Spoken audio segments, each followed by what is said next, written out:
The night I was meant to become whole, I shattered instead. And in that breaking, I discovered that some bonds are not meant to be forged, but escaped. I remember the cold most vividly, how it settled into my bones like an old friend come to witness what should have been my greatest triumph. The frost moon hung heavy and luminous above the Howling Forest, casting silver light across the ancient altar where my grandmother had stood decades before me, and her mother before her, and all the women of my bloodline stretching back to the first winter the wolves chose us. I was 20 winters old, draped in white fur and woven wool, my dark hair braided with dried snowberries and the small bones of sparrows that my grandmother had collected in her final years. Around my throat hung the guardian pendant, a pale stone wrapped in silver wire that had been passed down through 7 generations of women in my family. It was warm against my skin despite the freezing air, as though the spirits of my ancestors pulsed within it, waiting to witness the ceremony that would bind me to the alpha of the white wolves forever. The villagers had gathered at the edge of the sacred clearing, their breath forming clouds in the darkness, their faces illuminated by the torches they carried. I could see old Mathis, the elder who had known my grandmother when she was young and wild, and spoke to wolves as easily as she spoke to the wind.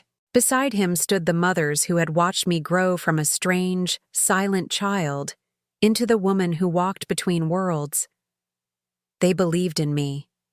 They believed in the old ways, in the covenant between our village and the forest, in the magic that ran through my veins like winter rivers beneath the ice. And I believed in Kale.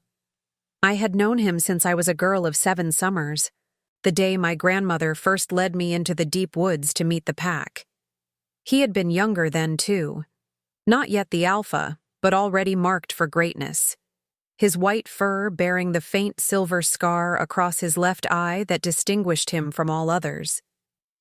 When he looked at me that first time, something ancient stirred in my chest, a recognition that went beyond words or understanding. My grandmother had smiled, her weathered face soft with knowing. She told me that the bond between Guardian and Alpha was written before birth, woven into the fabric of the world itself. We did not choose each other. We were chosen. For 13 years, I had prepared for this night. I learned the old language, the words that could call wolves from miles away and soothe the spirits of the restless dead. I memorized the medicinal properties of every root and bark and berry in the forest. I fasted during the dark moons and feasted during the bright ones. I slept in the sacred cave where the first guardian had received her visions, letting the cold stone floor press ancient dreams into my skin. Everything I did, every prayer I whispered, every sacrifice I made, was for this moment, for him. The ceremony was to begin when the frost moon reached its highest point. The elder had explained the ritual to me so many times that I could recite it in my sleep. Kale would emerge from the forest in his wolf form, magnificent and terrible, his amber eyes finding mine across the altar. I would speak the words of binding, the promise that tied my spirit to his, my life to the protection of his pack. He would shift then, taking on the form that walked between beast and man, and together we would cut our palms and let our blood mingle on the ancient stone. The magic would seal us, body and soul, guardian and alpha, 2 halves of a whole that had been waiting generations to be complete. I stood at the altar, my hands steady despite the cold, my heart pounding with anticipation and something close to joy. The pendant burned warm against my throat. The elder began the opening invocation, his voice rising and falling in the old tongue, calling upon the spirits of the forest and the ancestors who watched from beyond the veil. The villagers swayed gently, humming a low melody that seemed to make the very air vibrate with power. And then we waited. The moon climbed higher. The invocation ended. The humming faded into silence. I stared at the tree line, at the darkness between the ancient pines where Kale should have emerged. My breath came in small white clouds. My fingers grew numb inside my ceremonial gloves. The pendant against my chest began to cool, slowly, degree by degree, as though whatever warmth had lived inside it was draining away. He did not come. The minutes stretched into an eternity. I could feel the villagers shifting behind me, their murmurs rising like the whisper of wind through dead leaves. Old Mathis coughed. Someone's torch sputtered and hissed. A child began to cry, quickly hushed by its mother. Still, I waited. I told myself that there must be a reason, perhaps a threat to the pack, a hunter straying too close, some emergency that demanded his attention. Kale was the alpha. His responsibilities were vast. He would come. He had to come. The elder approached me, his lined face troubled. He asked if I could sense him, if the bond that was meant to connect us might tell me where he was. I closed my eyes and reached out with that part of myself that had always been able to feel the wolves, that thread of awareness that connected me to the forest and everything in it. I searched for the familiar presence that was Kyle, that warm golden light that had lived at the edge of my consciousness for as long as I could remember. What I found instead was a wall, a deliberate, unmistakable barrier. He had closed himself off from me. I opened my eyes, and I think the elder saw something change in my face because he stepped back, his hand rising as though to ward off a blow. I did not understand yet. I refused to understand. I told him I needed to find Kale, that something must be wrong, that I would go to him myself if he could not come to me. The elder tried to stop me, but I was already moving, already pulling the ceremonial furs tighter around my shoulders and walking toward the forest. The villagers parted before me, their faces a blur of concern and confusion. I heard someone call my name, but the sound seemed to come from very far away, muffled by the roaring in my ears. I knew where he would be if not at the ceremony. There was a place, a cabin at the edge of the forest that belonged to no one and everyone, where travelers sometimes sheltered and lovers sometimes met. I had never been inside it, but I knew its location as well as I knew my own heartbeat. I walked through the snow, my ceremonial shoes soaking through, my braids coming loose and trailing behind me like dark ribbons. The forest was silent around me, not the comfortable silence of peace, but the heavy silence of secrets, of shame, of things that should not be witnessed. I found them through the window. The cabin glowed with firelight, warm and golden against the frozen night. And there, inside, I saw Kale in his human form, his silver-scarred face turned toward a woman who was not me. She was beautiful, this woman, with hair the color of autumn leaves and a smile that spoke of conquest. Ravenna, I would later learn her name was. She came from the village beyond the ridge, a place that had long ago abandoned the old ways and viewed the wolves as nothing more than beasts to be hunted. She had no magic, no legacy, no understanding of what she was stealing. But she had him. They were wrapped around each other beside the fire, his hands in her hair, her laughter rising like smoke through the cracks in the walls. He was saying something to her, words I could not hear through the glass, but his expression was one I had never seen directed at me. Soft, unguarded, wanting. I do not know how long I stood there. The cold had ceased to matter. The ceremony, the villagers, the 13 years of preparation, it all felt like a dream I was slowly waking from, a story that had been told to me about someone else. I watched Kale press his lips to Ravenna's throat, and something inside me, something that had been building pressure for years like water behind a dam, finally broke. I did not scream. I did not weep. Those responses would come later, in the privacy of darkness and solitude. In that moment, standing in the snow outside the cabin where my future died, I felt only a terrible clarity, as though the world had suddenly come into focus after years of being slightly blurred. He had chosen her. Not because of magic or destiny or ancient bonds, but because he wanted to. Because whatever I had believed connected us was not strong enough to hold him. Because I was a duty, an obligation, a burden he had carried since childhood, and she was something else entirely. She was freedom. She was choice. She was everything I could never be. I turned away from the window. The walk back to the ceremonial clearing felt both endless and instantaneous, as though time itself had lost its meaning. The villagers were still there when I returned, huddled in small groups, their torches burning low. Old Mattis saw me first, and his face crumbled with something like grief. He asked me what happened. He asked me where Kale was. I climbed the steps to the altar, my wet shoes leaving dark prints on the ancient stone. The frost moon was beginning its descent now, the night bleeding away toward a dawn I did not want to see. I looked out at the faces of the people who had raised me, who had believed in me, who had trusted that I would fulfill the destiny my grandmother had passed to me. And then I spoke the words that would change everything. "I reject this bond," I said, and my voice did not shake. "I reject the Alpha who has abandoned his sacred duty. I reject the covenant that he has broken through his betrayal. I release myself from all obligations, all promises, all ties that were meant to bind my spirit to his. Let the ancestors witness. Let the forest hear. I am no longer his guardian. I belong to no one but myself." The words hung in the frozen air, heavy with a power I had not known I possessed.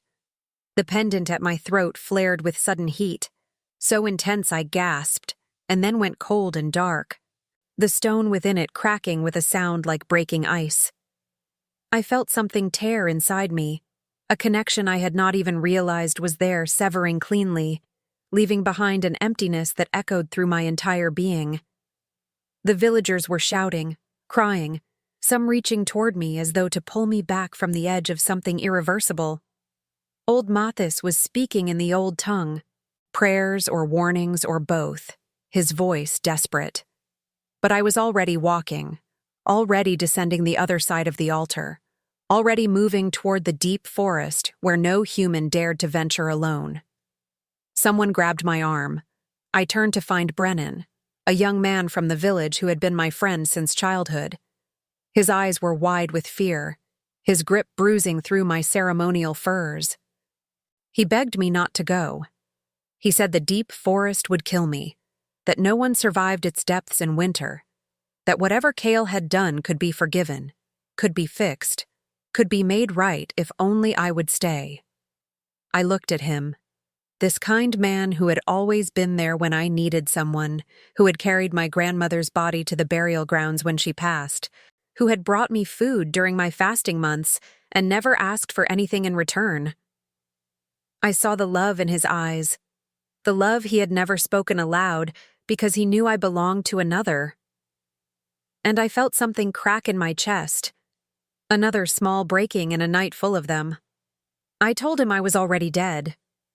The woman who was meant to stand at that altar, who was meant to bind herself to the Alpha and become the guardian of the pack, she had died the moment Kale chose someone else.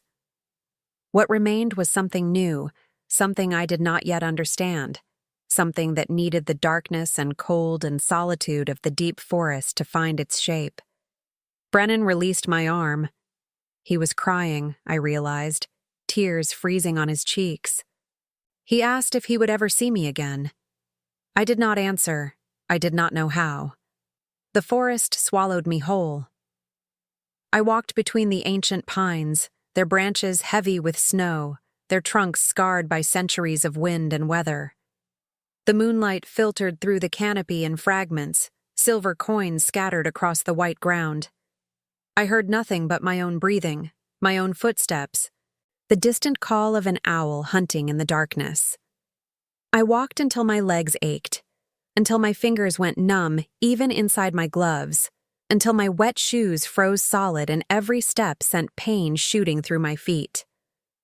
I walked until the trees grew so thick that the moonlight could no longer reach me, until the snow gave way to frozen earth, and the earth gave way to stone. I walked until I found a hollow beneath a great fallen tree, a space just large enough for a woman to curl inside and wait for death.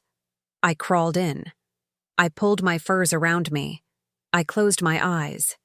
This is how it ends, I thought. This is how the last guardian of the Howling Forest dies. Not in battle. Not in glory. Not surrounded by the wolves she was meant to protect. Alone, in the dark, in the cold, betrayed by the one she trusted most.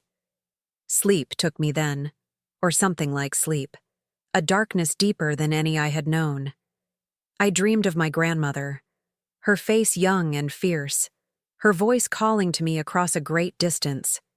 I dreamed of wolves, white shapes moving through endless snow, their amber eyes fixed on something I could not see.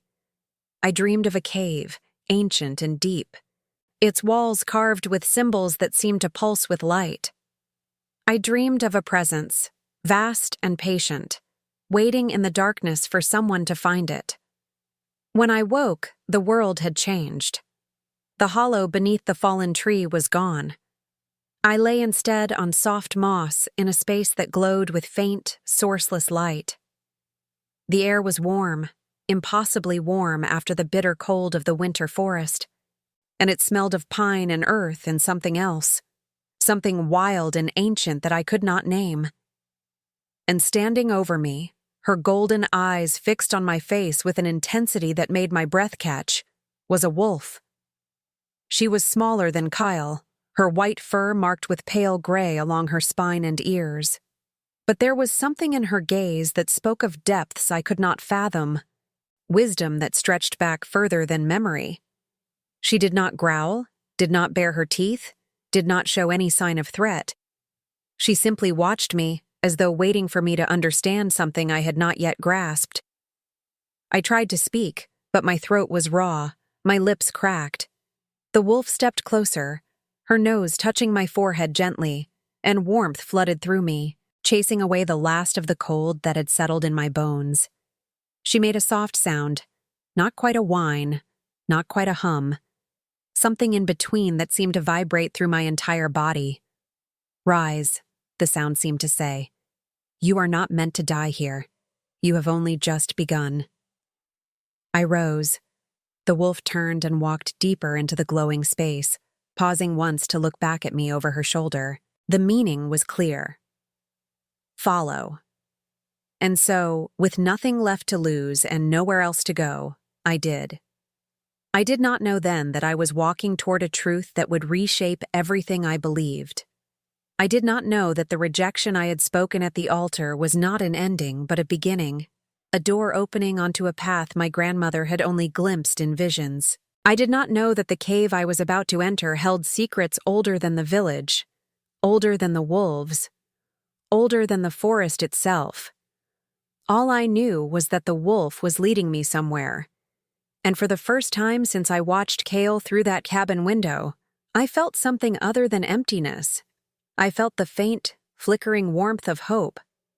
The cave opened before me like the throat of some great sleeping beast, and I followed the wolf into its depths without hesitation. What did I have left to fear? Death had already brushed its cold fingers across my face in that hollow beneath the fallen tree. Whatever waited in the darkness could be no worse than the frozen emptiness I had escaped. The passage wound downward, the walls gradually shifting from rough stone to something smoother, almost polished, as though countless hands had touched them over countless years. The faint glow that had filled the moss-covered chamber followed us, emanating from veins of pale crystal that threaded through the rock like frozen lightning.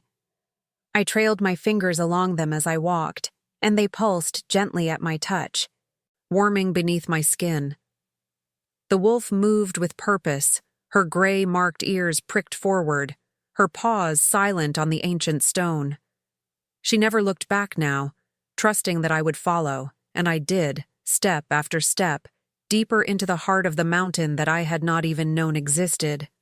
My grandmother had told me stories of sacred places hidden in the forest, caves where the first guardians had received their gifts, but she had always spoken of them as legends, as myths from an age so distant it might as well have been dreams. I had never imagined I would walk such a path myself.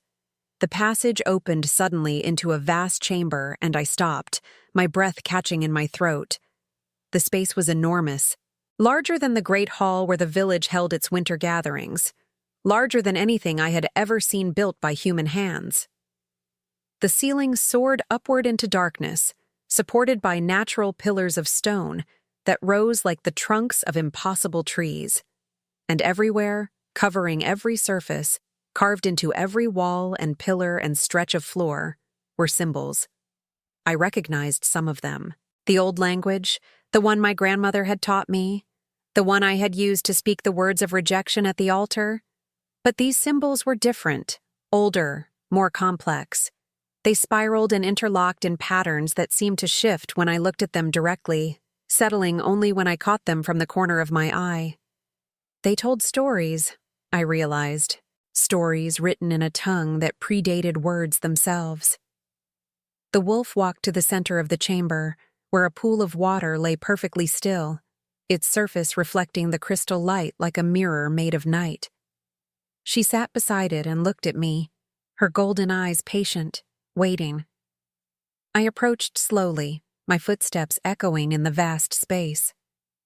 The air here was different, thick with something I could not name, a presence that pressed against my skin and whispered at the edges of my hearing. It was not threatening, not exactly. It felt more like being watched by something so large and so old that my existence barely registered as a flicker in its eternal awareness. When I reached the pool, I knelt beside the wolf. She pressed her nose to my hand, and I felt that warmth again, that gentle pulse of energy that had revived me in the moss chamber. But this time, something else came with it. Images, sensations, memories that were not my own. I saw a woman standing where I knelt now, her dark hair unbound, her face fierce with determination. She wore the guardian pendant around her throat, but in this vision, the stone blazed with light, alive with power I had never witnessed. She was speaking in the old language, her voice rising and falling in a cadence that made the very air tremble, and before her stood not one alpha but dozens, wolves of every shade of white and gray and silver, their eyes fixed on her with something like reverence. The vision shifted.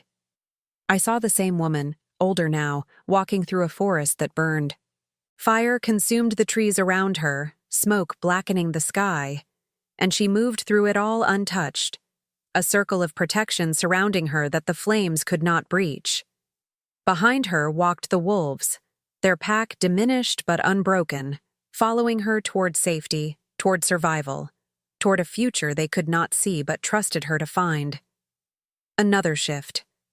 The woman lay dying, her body aged beyond its years, her breath rattling in her chest. But her eyes were clear, and she smiled as she looked up at someone I could not see. The pendant was being removed from her throat, passed to hands that trembled with grief and responsibility. Her lips moved, forming words I could not hear, and then she was gone, and the vision shattered into 1,000 fragments of light. I gasped, pulling my hand away from the wolf, my heart pounding. The images faded, but their weight remained, pressing down on me like snow accumulating on a branch. That woman. I knew her face now, recognized it from the paintings that had hung in my grandmother's cabin, faded with age but still powerful. The first guardian. The one who had forged the original covenant with the wolves, who had saved them from the great burning, who had established the bloodline that would eventually produce me. The wolf made that sound again, that hum that was almost like words, and I understood. She was showing me my heritage, not the watered-down version I had learned from my grandmother, not the fragments and legends that had survived centuries of retelling, the truth, the full, unbroken truth of what it meant to be a guardian. I looked at the pool, its surface still and dark. I asked the wolf if there was more, if there were other memories waiting to be shown. She dipped her nose toward the water, and I understood that too. The pool was the key. The visions I had received were only the beginning, filtered through the wolf's touch. If I wanted to see everything, I would need to look into the water myself. I hesitated. There was fear in me still, despite everything.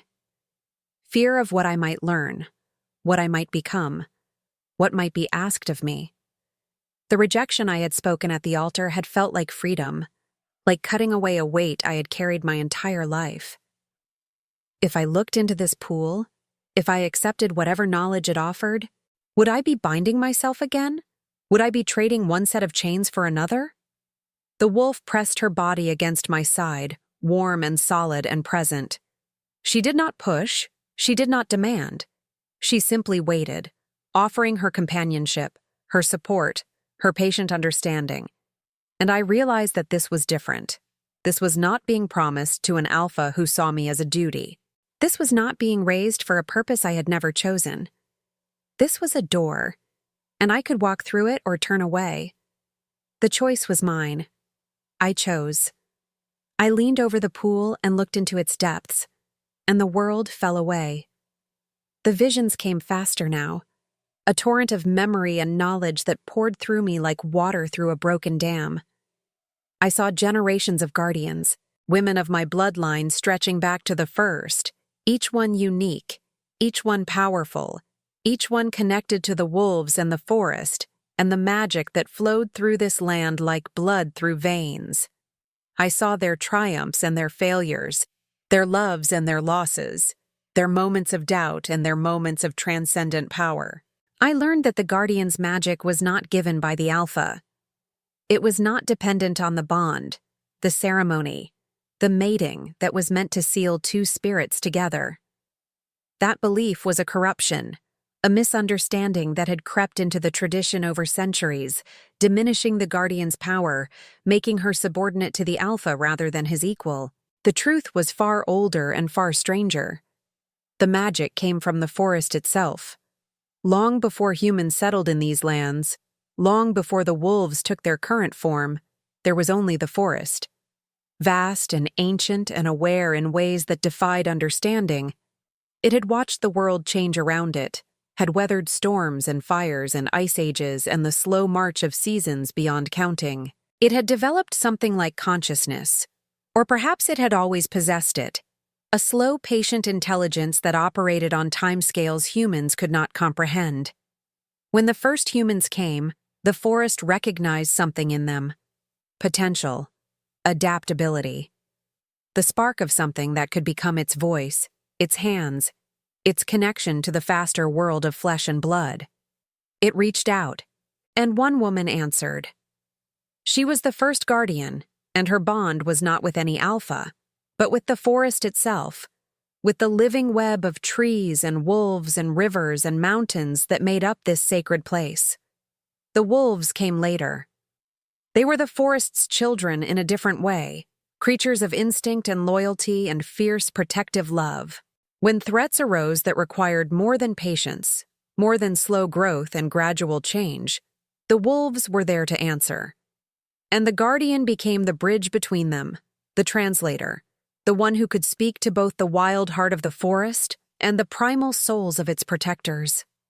The ceremony with the Alpha was meant to be an alliance, a joining of two forces that served the same purpose. But somewhere along the way, it had been twisted. The Alphas had begun to see the Guardians as possessions, as tools to be used, as sources of power to be claimed rather than equals to be respected. And the Guardians, disconnected from the deeper truth of their magic, had accepted this diminished role, not knowing what they had lost. Until me. When I spoke the words of rejection, when I severed the bond that had never truly been forged, I had done something that no Guardian had done in generations. I had refused to be claimed. And in that refusal, in that fierce assertion of my own will and worth, I had cracked open a door that had been sealed for centuries. The forest had felt it, the wolves had felt it, and they had guided me here, to this place where the truth still lived, where the old magic still flowed, where I could finally understand what I was meant to be. I pulled back from the pool, gasping, tears streaming down my face. The knowledge settled into me like embers finding kindling, warming places inside me that had been cold my entire life. I was not broken. I was not abandoned. I was not a failed guardian, discarded by an alpha who preferred a woman without magic. I was something new, something old, something that had been waiting, dormant in my bloodline, for a woman strong enough to claim it. The wolf rose and walked toward one of the great pillars, pausing at its base where the carvings were deepest. I followed, wiping my eyes, my legs unsteady but my heart growing stronger with every step. The symbols on this pillar were different from the others, simpler, more direct. As I studied them, their meaning became clear, not through translation, but through something deeper, an understanding that bypassed language entirely. This pillar told the story of the wolves. Not all wolves, but the white wolves specifically, the pack that had guarded this forest since before human memory. They were different from their gray and brown cousins, touched by the same magic that flowed through the land, connected to the forest's consciousness in ways that other creatures were not.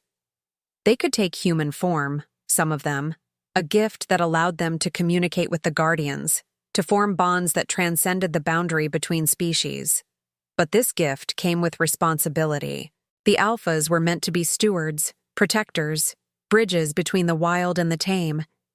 They were meant to work alongside the guardians, not above them. Kale had forgotten this, or perhaps he had never truly known.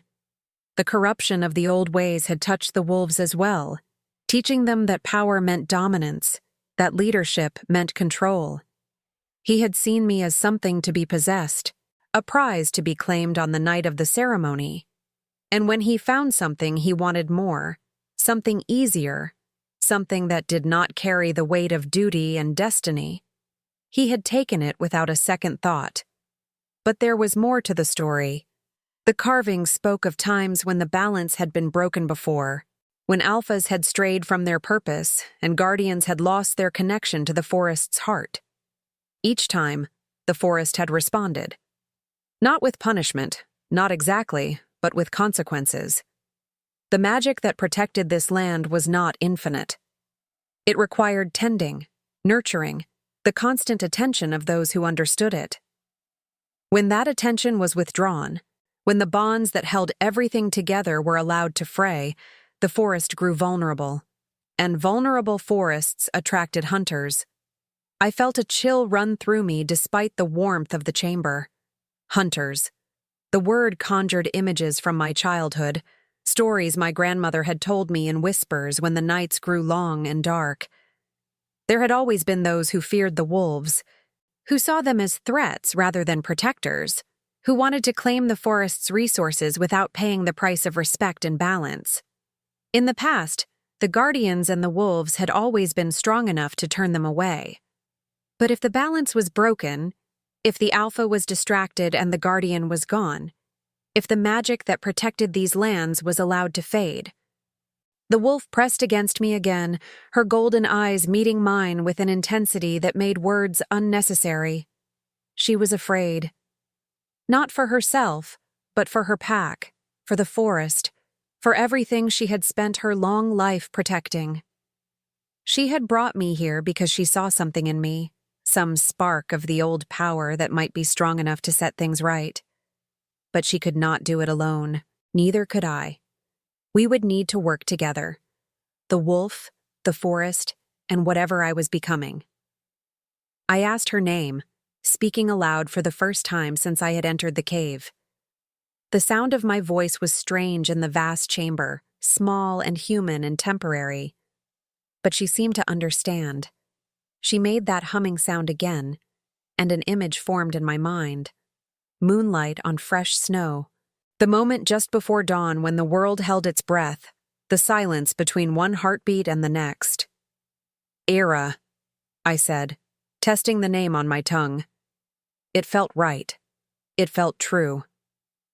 She pressed her nose to my palm in confirmation, and I felt our bond solidify, not the chains of the old ceremony but something freer, something chosen. She would teach me. She would guide me. And together, we would discover whether the power sleeping in my blood was enough to save the forest that had saved me. The days that followed blurred together in a haze of learning and transformation. Era led me through the cave system, showing me chambers I had not known existed, each one containing its own secrets, its own fragment of the old knowledge. I slept on beds of moss that seemed to grow softer beneath me. I drank from streams that tasted of starlight and minerals older than memory. I ate roots and berries that Ira brought me, trusting her judgment, allowing my body to adapt to this new way of living. And slowly, gradually, the magic began to wake. It started as small things. The crystal veins in the walls glowed brighter when I passed. The symbols on the pillars became easier to read, their meanings unfolding in my mind without effort. I could feel the forest above me, even through tons of stone, its vast, slow heartbeat pulsing at the edge of my awareness. I could sense Era's emotions, her thoughts, the wordless communication that flowed between us growing stronger and more nuanced with each passing hour. But the true awakening came in dreams. Every night, I descended into visions so vivid they felt more real than waking. I walked beside the first guardian as she forged the original covenant. I ran with wolves through forests that had not existed for millennia. I stood at the heart of the Great Burning and felt the power that had sheltered the pack from annihilation.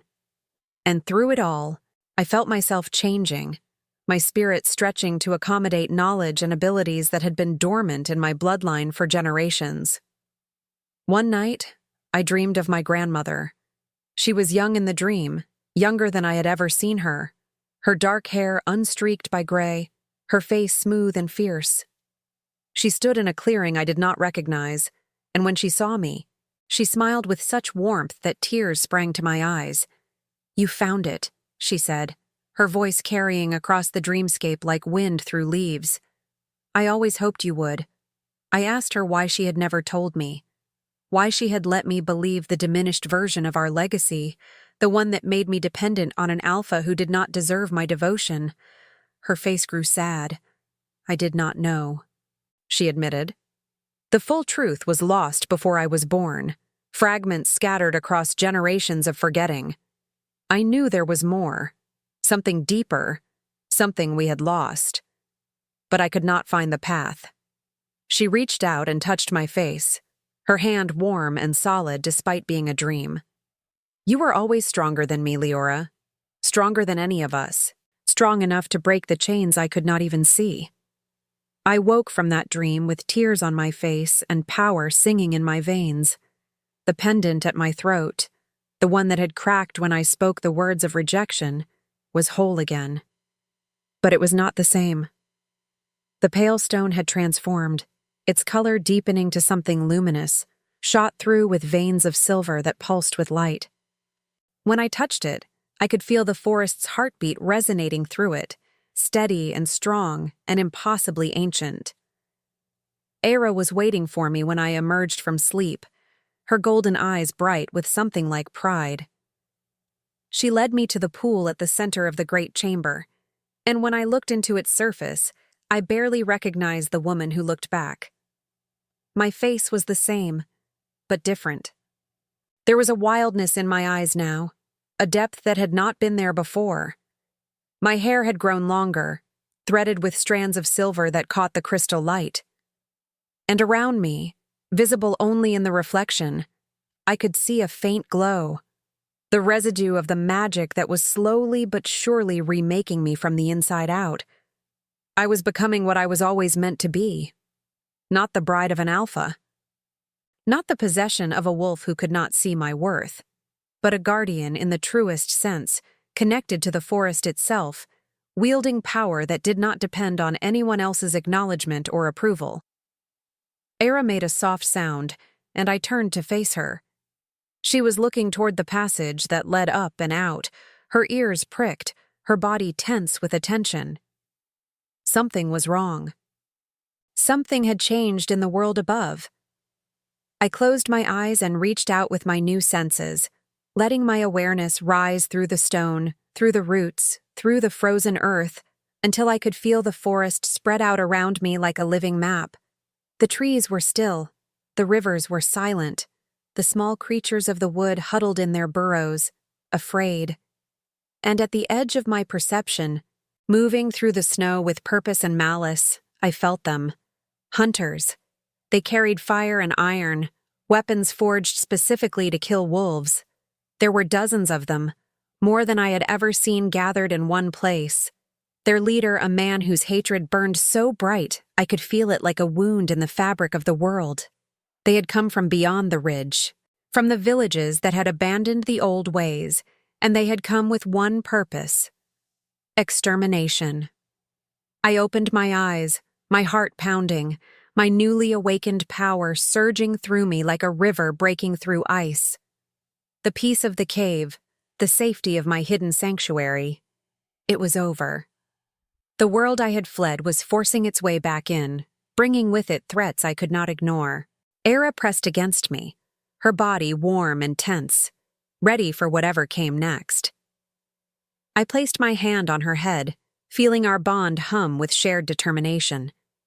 I had come to this place broken and betrayed, ready to die in the cold rather than face the shame of what had been done to me. But I was not that woman anymore. The forest had remade me, and now the forest was in danger. The wolves who had offered me shelter, the ancient magic that had given me new purpose, the land that had held my bloodline for generations, all of it was threatened. I would not hide while everything I had come to love was destroyed. But as I prepared to ascend, to face whatever waited in the world above, another presence touched the edge of my awareness. A wolf. An alpha. His energy was familiar and unwelcome, tainted with the memory of betrayal and the sour taste of guilt.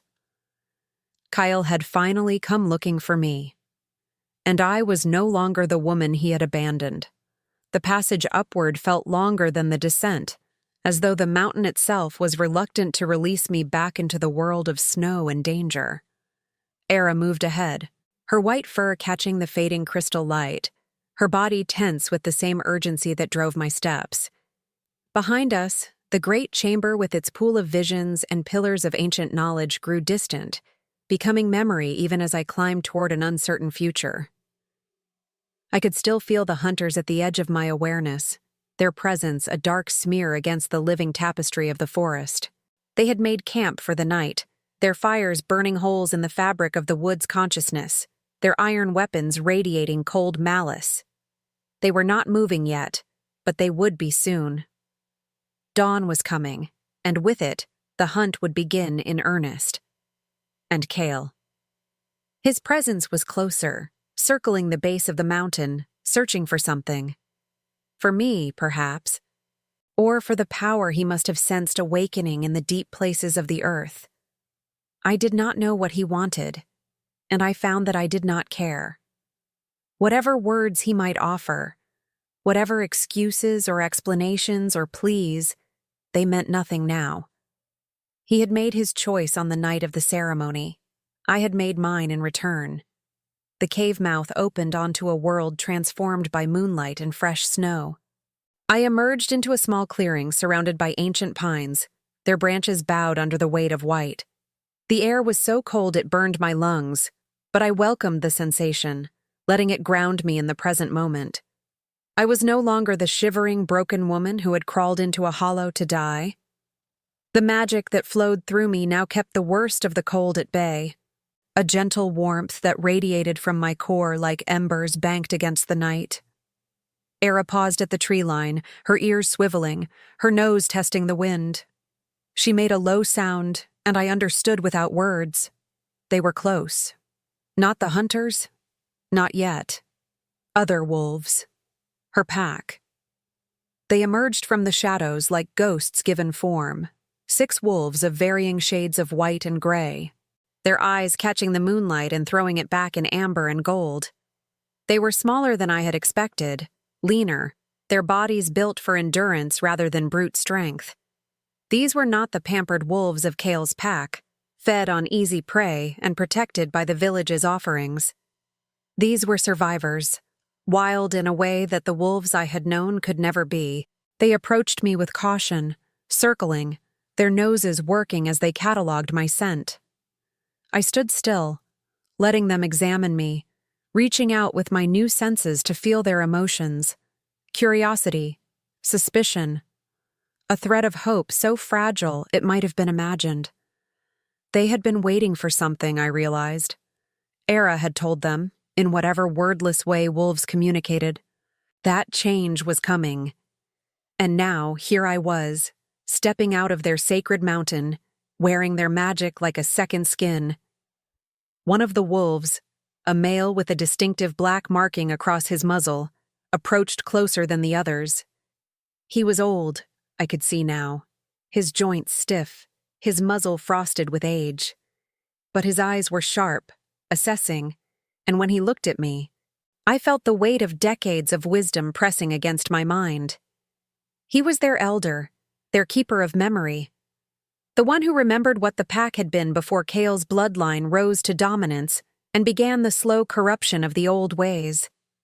He had waited his entire life for this moment, for a guardian who understood the true nature of the covenant, who could restore what had been lost. I knelt in the snow, bringing myself to his level, and extended my hand.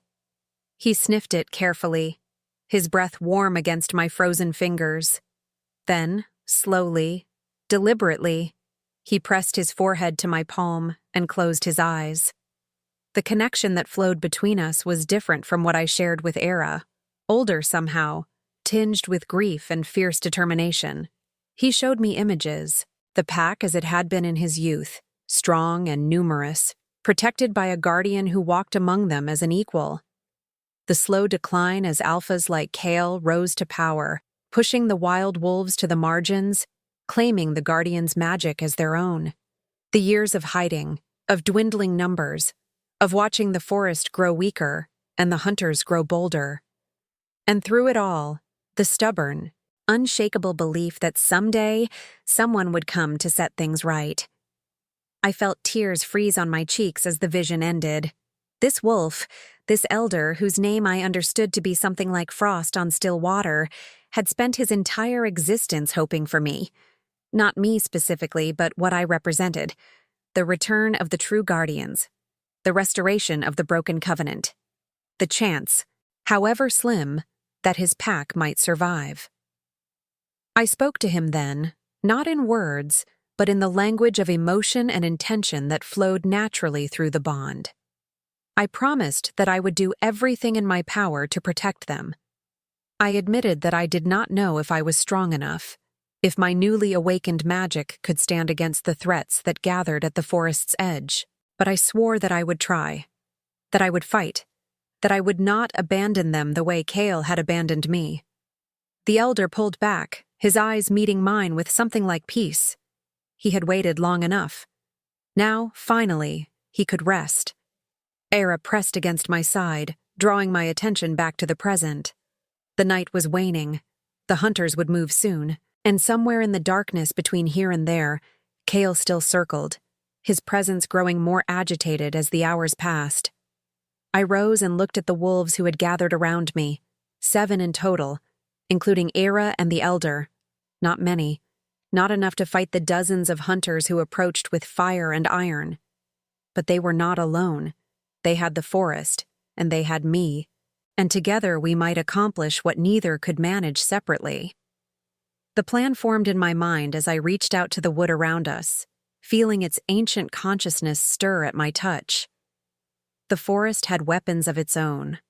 Snow that could fall in blinding sheets, ice that could crack beneath unwary feet, paths that could shift and twist, leading invaders in circles until exhaustion claimed them. I could not control these things directly, not yet, but I could ask. I could request. And the forest, grateful for a guardian who finally understood its true nature, might answer. We moved through the night, the wolves flowing around me like water around a stone. I followed paths that seemed to open before us and close behind, trails that I could never have found on my own, but that felt as natural as breathing now that the magic had awakened. The forest was guiding us, I realized, leading us toward something or someone that required our attention. We found him in a clearing not far from where the cave emerged, standing in human form with his back to an ancient oak, his silver-scarred face turned toward the moon. Kyle. Even now, even after everything, The sight of him sent a complex tangle of emotions through my chest. Pain, anger, a grief so deep it felt bottomless. And underneath it all, the faintest whisper of what I had once felt. The love that had been cultivated since childhood, carefully nurtured by tradition and expectation until it felt as inevitable as the seasons. But that love was a lie, a constructed thing, built on a foundation of misunderstanding and manipulation. The ceremony would have sealed us together, yes, but not as equals. I would have been bound to him, my power flowing into his control, my will subordinate to his decisions. That was not love. That was possession wearing love's mask. He turned as we approached, and I saw the shock register on his face. He had expected to find me, yes, but not like this. Not surrounded by wild wolves who regarded him with open hostility. Not radiating power that outshone his own like the sun outshining a candle. Not meeting his gaze with the cold, clear eyes of a woman who had seen what lay beneath his handsome exterior and found it wanting. Liora, he breathed, my name sounding strange in his voice, as though he was speaking to a ghost. You are alive. I stopped at the edge of the clearing, the wolves arraying themselves around me in a protective formation. Ira stood at my right side, her golden eyes fixed on Kale with an intensity that bordered on challenge. The elder remained at my left, his aged body trembling slightly but his gaze unwavering. I am more than alive, I said. And my voice carried power now, resonance that made the very air vibrate. I am awake. For the first time in my life, I am truly awake. He took a step toward me, his hands raised in a gesture that might have been supplication or surrender. I have been searching for you since that night. When you spoke the rejection, when you walked into the forest, I thought you were dead. Everyone thought you were dead. Everyone, I repeated, letting the word hang between us like an accusation. Including the woman you were with instead of at the altar? Did she mourn me too, Kyle? Did she weep for the guardian you betrayed while you held her in your arms? His face twisted, shame and anger warring in his expression. Ravenna was a mistake. I know that now. What we had, what I felt for her, it was nothing compared to what I threw away. I have spent every night since the ceremony regretting my choice, searching for you, praying to the ancestors that you might still live. How noble, I said, and the words were ice. How convenient that your regret arrived only after I was gone. Tell me, Kale, would you be standing here now if I had waited at the altar, if I had accepted your absence, made excuses for you, welcomed you back when you finally remembered your duty? Would you be searching for me then? Or would you still be in Ravenna's cabin, convincing yourself that what you felt for her was worth more than generations of sacred trust? He had no answer. I had not expected one. The silence stretched between us, broken only by the soft sound of snow falling from overburdened branches. I could feel the wolves growing restless, their patience for this confrontation wearing thin. And beyond the clearing, at the edge of my awareness, the hunters were stirring. Dawn was coming. We did not have time for this. I did not come back for you, I said, my voice flat and final. I did not survive the deep forest. Find the sacred caves. Awaken the magic that you and your predecessors tried so hard to suppress, just so I could fall back into your arms. I am here because hunters are coming. Dozens of them, with fire and iron. And they mean to kill every wolf in this forest. Kale's expression shifted, the personal drama of our confrontation giving way to something more primal. Hunters. He took another step forward, his body tense. I have felt nothing. No threat. No approach. You must be mistaken. I am not mistaken. I reached out with my senses, letting the forest's awareness flow through me, and I pulled that awareness outward, extending it toward Kale like an offering. He gasped as the connection formed, his eyes going wide as he suddenly felt what I felt, saw what I saw. The dozens of men making camp at the forest's eastern edge, the weapons they carried, the hatred that burned in their leader's heart. "That is not possible," he whispered when I released him. "They cannot be so close." "My scouts would have warned me. Your scouts are watching for threats from outside the forest," I said. "These hunters came from the villages beyond the ridge, the villages that abandoned the old ways, the villages that think wolves are vermin to be exterminated, not spirits to be honored. They have been planning this for months, gathering men and weapons, waiting for the right moment. And that moment came when you skipped the ceremony to be with your mistress." Understanding dawned in his eyes, followed quickly by horror. The ceremony was not just a mating ritual. It was a renewal of the covenant, a reaffirmation of the bonds that protected this land.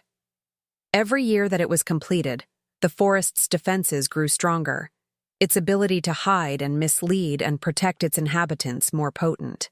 But this year, the ceremony had been interrupted, broken. The magic that should have been renewed had instead been shattered, leaving gaps in the forest's armor that skilled hunters could exploit. "I felt it," Kyle admitted, his voice hollow. "The weakening. I thought it was because of the rejection, because the bond was not completed. I did not realize it was because the ceremony itself had been abandoned." "It is both," I said. "Your betrayal broke something that should have been unbreakable, and my rejection, while necessary, could not repair what you had damaged. The forest is vulnerable in a way it has not been for generations, and the hunters know it. They may not understand the magic, but they can feel the change. The paths that once led them in circles now lead true. The snow that once buried their camps now falls elsewhere. They are coming, Kale, and they are coming to finish what they started long ago." He was silent for a long moment, processing what I had told him. When he spoke again, his voice was different, smaller. The arrogance that had always underlaid his words, even in his most charming moments, was gone. "What do we do?" It was not a command. It was a question, and it was directed at me. I felt something shift in that moment, a balance that had been tilted for too long finally beginning to right itself. Kyle was the alpha of the dominant pack, the leader of wolves who had grown comfortable under the village's protection. But he was not the true power in this forest. He never had been. That power belonged to the land itself, and to the guardians who spoke for it. "We fight," I said. "Not with tooth and claw alone, but with everything the forest can offer. You will gather your pack and prepare them for battle. Not the soft wolves who have grown fat on easy prey, but the fighters, the ones who still remember what it means to defend their home. I will work with the forest itself, calling upon the old magic, raising defenses that the hunters cannot breach." "And the wild wolves?" Kale looked at the pack that surrounded me, his expression wary. "They have never accepted my leadership. They will not follow my commands." "They are not yours to command," I said simply. "They follow me now. And we will fight alongside you, not because you deserve our loyalty, but because the forest demands it. The hunters do not distinguish between your pack and the wild wolves. They will kill everything that runs on four legs, and they will burn what remains. If we do not stand together, we will fall apart." Kale nodded slowly, the weight of the situation finally settling on his shoulders. I saw him change in that moment, the careless prince giving way to something harder, more desperate. He had always been selfish, I realized. Not cruel, not deliberately malicious, but fundamentally incapable of seeing beyond his own desires. Now, for the first time, he was being forced to confront the consequences of that selfishness. And he was terrified. Good. Fear might make him useful.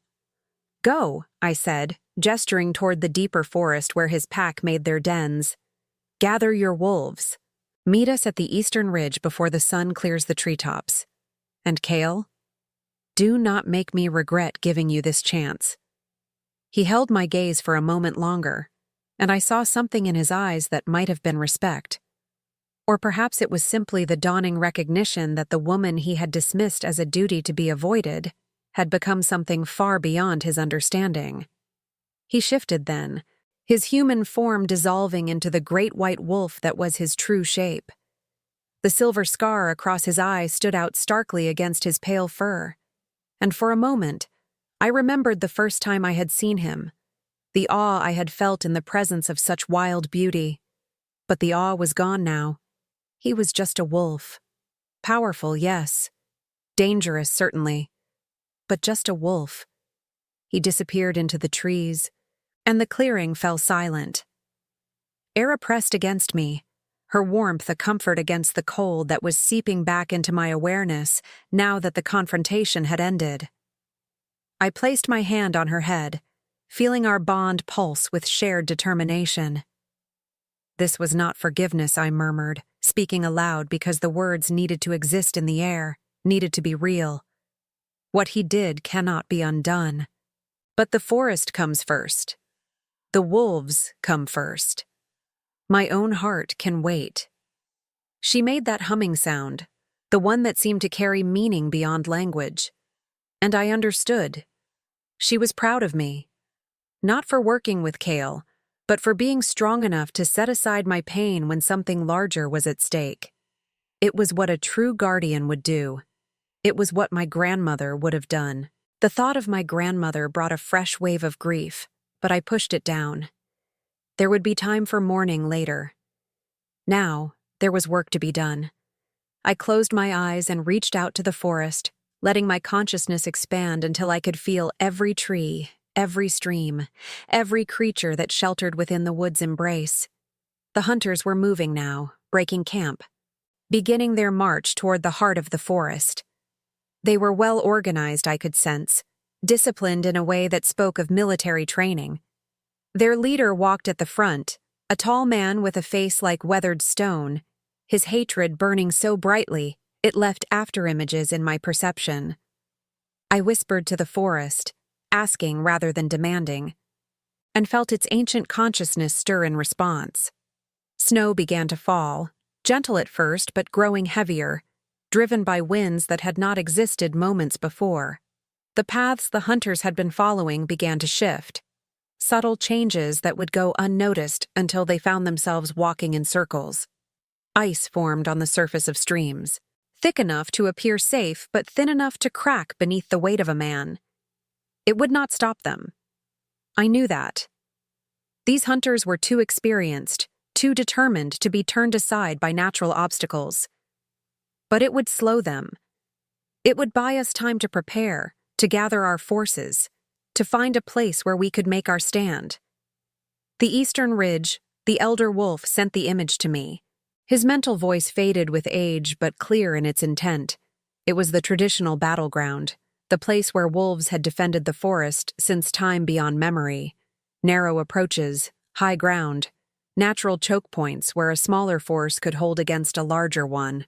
It was also dangerously close to the village, to Brennan, who had begged me not to leave, to the people who had raised me, who had believed in me, who might find themselves caught between the hunters and the wolves if the battle went poorly. But there was no other choice. The eastern ridge was our best hope, perhaps our only hope. And if the villagers were threatened, well, perhaps that would finally force them to choose a side. They had lived in peace with the wolves for generations, protected by the covenant, benefiting from the forest's bounty. Now they would have to decide whether that peace was worth defending. I opened my eyes and looked at the wolves who waited for my command. 7 of them, lean and wild and fierce. Not enough. Not nearly enough. But they were what I had. "We run," I said, and turned toward the eastern ridge. The forest opened before us, and we ran. The eastern ridge rose before us like a spine of stone breaking through the forest's white blanket, its jagged peaks dark against the slowly brightening sky. We had run through what remained of the night, the wild wolves and I, following paths that seemed to materialize before us and vanish behind, the forest itself guiding our steps. My body should have been exhausted, should have screamed for rest after days of transformation in the caves and hours of travel through snow and shadow. But the magic that flowed through me now sustained me in ways I was only beginning to understand, drawing strength from the land beneath my feet, the air in my lungs, the ancient power that permeated every inch of this sacred wood. We reached the ridge as the first pale light of dawn began to seep through the eastern clouds. I stopped at the crest, looking down at the terrain that would become our battlefield, and felt the weight of what we were about to attempt settle on my shoulders like a mantle of stone. The ridge formed a natural barrier between the deep forest and the lands beyond, its slopes steep and treacherous, scattered with boulders and ancient trees whose roots clutched the rocky soil with desperate tenacity. Below, a narrow pass wound between two towering outcroppings, the only path wide enough for men to travel in formation. It was here that generations of guardians had stood beside their wolves, turning back threats from the outside world. The stones themselves were steeped in memory, in blood both human and animal, in the echoes of battles won and lost across centuries of conflict. I could feel those echoes now, pressing against my awareness like whispers from the dead. Women who had worn the guardian pendant before me, who had faced similar moments of crisis, who had found within themselves the strength to do what was necessary. Some had survived, some had not, but all of them had fought, and their courage was woven into the very fabric of this place. Era stood beside me, her golden eyes scanning the pass below. The other wolves spread out along the ridge, finding positions among the rocks and trees, their bodies low and tense with anticipation. They knew what was coming. They had been preparing for this moment their entire lives, even if they had not known it. The elder approached me, his old joints stiff from the long run, his breath coming in labored pants. But his eyes were clear, and when he pressed his forehead to my hand, the images he sent were sharp and focused. He was showing me the battle strategies of the past, the ways guardians had used the terrain and the magic to turn back superior forces. Where to position the wolves for maximum effect. How to use the forest's consciousness to create confusion and fear among the attackers. The points where the pass was narrowest, where a few defenders could hold against many. I absorbed the knowledge gratefully, letting it merge with my own instincts, my own growing understanding of the power I wielded. We were outnumbered, badly. The hunters had at least 50 men, possibly more, all of them armed and trained for exactly this kind of assault. We had 7 wild wolves, whatever force Kale could muster from his pack, and me. An untested guardian whose magic had awakened only days ago, facing a threat that had destroyed more experienced defenders than I could count. But we had something the hunters did not. We had the forest. I closed my eyes and reached out, extending my consciousness through the web of roots and branches and living wood that covered these slopes. The forest was tired, I could feel, weakened by the broken ceremony and the long years of neglect. But it was not defeated. Beneath the exhaustion there was still fire, still the fierce protective instinct that had sheltered wolves and guardians for millennia. It had been waiting, just as the wild wolves had been waiting, for someone to finally ask for its help. I asked. I poured my intention into the land, my determination, my willingness to fight and die if necessary to protect what remained of the old ways. I promised the forest that I would not abandon it, would not flee when the battle turned against us, would stand on this ridge until either the hunters were defeated or I was dead. And in return, I asked for its strength, its cunning, its ancient, terrible power. The forest answered. I felt the change ripple outward from where I stood, spreading down the slopes and into the pass below. The trees seemed to lean closer together, their branches interlacing to form barriers that had not existed moments before. The snow shifted and settled, hiding patches of ice that would send men tumbling if they stepped carelessly. The very air grew heavier, thick with mist that would obscure vision and muffle sound. And beneath it all, barely perceptible but unmistakably present, I felt something else stirring. Something older than the trees, older than the wolves, older perhaps than the mountain itself. The spirit of the forest was waking. Ira made a low sound of warning, and I opened my eyes to see figures emerging from the tree line below. Not hunters, wolves. Kyle's pack, finally arriving, their white forms ghosting through the mist like fragments of the moon made manifest. There were more of them than I had expected. Kyle had been thorough, it seemed, gathering not just his fighters but every wolf capable of holding a position. I counted at least 20, ranging from yearlings barely old enough to hunt to scarred veterans whose bodies told stories of countless battles. They climbed the ridge in silence, their eyes fixed on me with expressions I could not read. Kyle himself came last, his great white form moving with the coiled grace of a predator preparing for violence. He shifted as he reached the crest, taking on his human shape, and I was struck again by how different he seemed from the careless alpha who had abandoned me at the altar.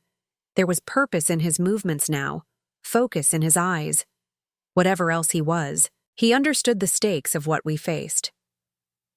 "They are coming," he said, his voice low and urgent. I could feel them crossing the outer perimeter. "We have perhaps an hour before they reach the pass." I nodded, turning to face both packs. The wild wolves and Kale's wolves regarded each other with wary suspicion, generations of rivalry and resentment simmering just below the surface. If we were going to fight together, we needed to set that aside. If only for today. I spoke then, not with words, but with the power that the cave had awakened in me. I sent my voice through the bonds that connected me to Era and the Elder. Let it ripple outward to touch every wolf on the ridge, wild and tame alike.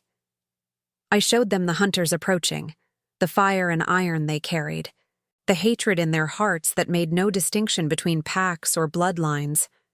I showed them the forest weakened but fighting, gathering what strength it had left for one final stand. And I showed them what would happen if we failed.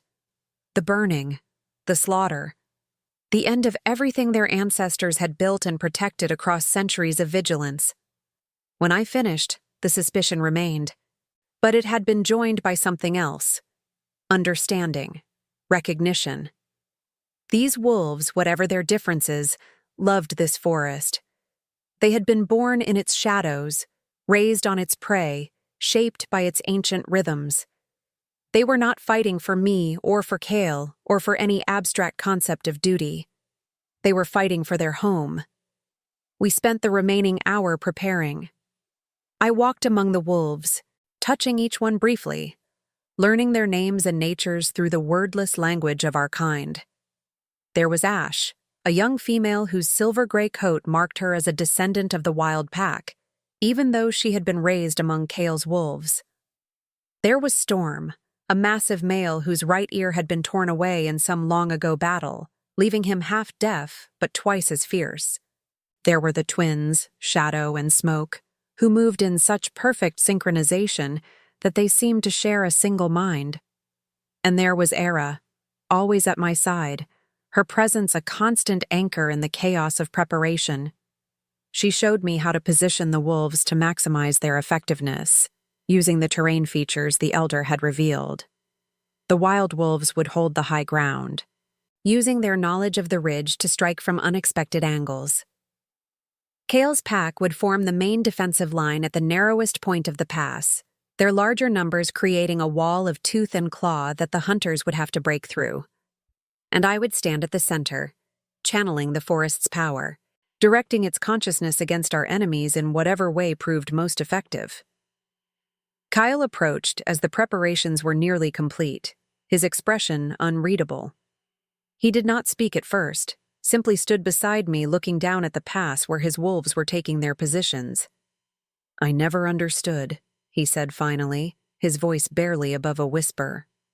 "What you were, what you could become." My father told me that the Guardians were servants of the pack, women bound to us by ancient duty, useful for their healing and their ability to communicate with the forest. He never mentioned this. His gesture encompassed the ridge, the prepared defenses, the power that hung in the air around me like heat from a forge. He never mentioned that a guardian could be more powerful than an alpha. "Your father was wrong," I said simply, as were all the alphas before him. The corruption happened slowly, over generations.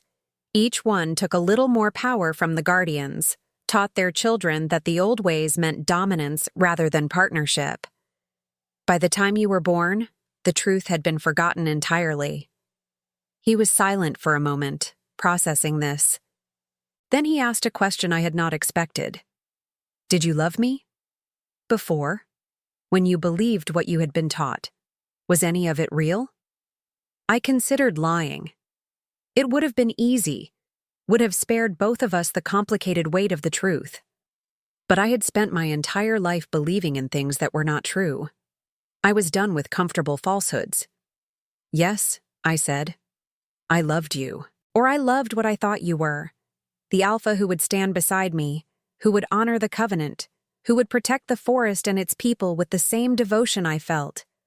When I looked at you, I saw the future I had been promised, a future of purpose and belonging, of magic shared between equals. I did not see you, Kale. I saw a dream." He flinched as though I had struck him. "And now? What do you see now?"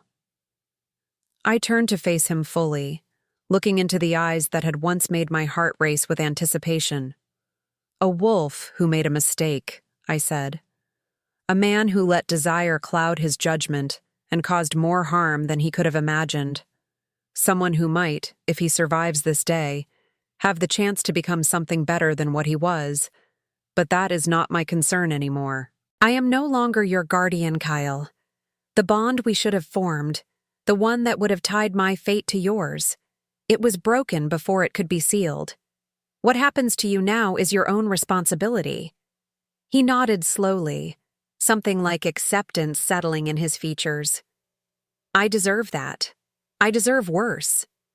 But I want you to know, Liora, that whatever happens today, I will fight as though your forgiveness might still be possible, even if it never will be." He shifted before I could respond, his white form bounding down the slope to join his pack at the defensive line. I watched him go, feeling the complicated tangle of emotions that his presence always evoked, and I pushed them aside. There would be time for forgiveness or its refusal later. Now, there was only the battle. The hunters entered the pass as the sun crested the eastern peaks.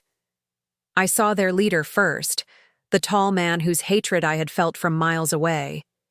He moved with the confidence of a predator, his eyes scanning the terrain ahead, his hand resting on the hilt of the great iron sword at his hip. Behind him came his men in disciplined ranks, their weapons ready, their faces set with the grim determination of those who believed they were doing righteous work. They had torches despite the daylight, I noticed. They intended to burn. Whatever survived the iron and the arrows, they would destroy with fire. The mist I had conjured slowed them, forcing them to move carefully through visibility that extended only a few feet in any direction. I heard curses and stumbles as men encountered the hidden ice patches, the sudden obstacles of fallen branches and loose stones. But they did not stop. They pressed forward, the leader shouting commands that echoed strangely in the heavy air. When they reached the narrowest point of the pass, I struck. The forest screamed. There was no other word for it. The ancient consciousness that I had awakened. The spirit that had been sleeping in the roots and stones of this place for longer than humans had walked these lands. It rose up in fury and terror and protective rage. The sound was not audible in the normal sense. It existed somewhere deeper, in the primal core of the brain where instinct lived, where fear was born. The hunters staggered, clutching their heads, their formation breaking as the sound tore through their minds. And then the wolves attacked. They came from everywhere, white shapes materializing out of the mist like avenging ghosts. Kale's pack hit the front of the column, their numbers overwhelming the first rank of hunters before the men could even raise their weapons. From the high ground, the wild wolves struck at the flanks, darting in to slash and tear before vanishing back into the rocks and trees. The twins moved as one, coordinated destruction that left chaos in their wake. Storm waded through the battle like a force of nature, his massive jaws crushing iron and bone alike. I stood at the center of it all, channeling power I had not known I possessed. The mist thickened around the hunters, blinding them, muffling their cries for help. The ground shifted beneath their feet, sending them sprawling into the waiting jaws of wolves. The very trees seemed to reach for them, branches snagging weapons and clothing, roots rising to trip and entangle. But the hunters were not helpless. These were not farmers with pitchforks, not frightened villagers defending their homes. These were trained killers, men who had hunted wolves their entire lives, who knew their weaknesses and their patterns. As the initial shock of our assault faded, they began to fight back. I felt the first wolf die through the connection I had formed with the pack. A young male from Kyle's group, barely more than a yearling, brought down by an arrow through the throat. The pain of his passing rippled through me like fire, and I gasped, nearly losing my grip on the power I was wielding. Another fell, and another. The hunters had regrouped, forming a defensive circle with their backs to the rock wall, their iron weapons creating a barrier of death that the wolves could not breach. The leader stood at the center, directing his men with cold efficiency, and I felt his hatred like a physical weight pressing against my consciousness. He was the key, I realized. Whatever drove him, whatever had turned his heart so completely against the wolves, it was stronger than the fear I had tried to instill. As long as he stood, his men would fight. They would die if necessary, but they would not flee. Era appeared at my side, her fur stained with blood that might have been hers, or might have been from the hunters she had taken down. She was panting, exhausted, but her golden eyes burned with undiminished fury. She showed me an image, a path through the battle to where the leader stood, a moment of vulnerability that might allow us to strike. I hesitated. The path she showed was dangerous, would require me to leave the relative safety of my position and enter the chaos of close combat. My magic was powerful, but it was not infinite. If I fell, the forest's strength would fade, and the hunters would slaughter every wolf on this ridge. But if the leader lived, the result would be the same. Eventually, inevitably, his discipline and his hatred would overcome our desperate defense. I made my choice. We ran, Era and I, plunging down the slope into the heart of the battle. Wolves parted before us, creating a corridor through the fighting, and I felt their protection surrounding me as I moved. The mist was my ally, hiding my approach until the last possible moment. The power I had gathered crackled around my hands, manifesting as pale light that drove back the darkness and the fear. The leader saw me coming. His eyes widened, recognition and surprise flashing across his weathered face, and then his expression hardened into something like respect. "So," he said, his voice cutting through the chaos of battle, "the witch finally shows herself. I had wondered if you were real or just a legend the wolves invented to frighten children." I stopped a few feet from his defensive circle, Era growling at my side. "I am no witch," I said. "I am the guardian of this forest, and you will leave, or you will die." He laughed, a sound without warmth or humor. "Guardian, is that what you call yourself? I call you a monster. A creature that has corrupted these woods, that has twisted the natural order until wolves think themselves masters of the land. My father was killed by one of your beasts. His gesture encompassed the wolves still fighting around us. My brother, my son, all of them taken by the creatures you protect. I felt his pain then, beneath the hatred, a grief so deep it had calcified into something terrible. He was not fighting for territory or resources or abstract ideology.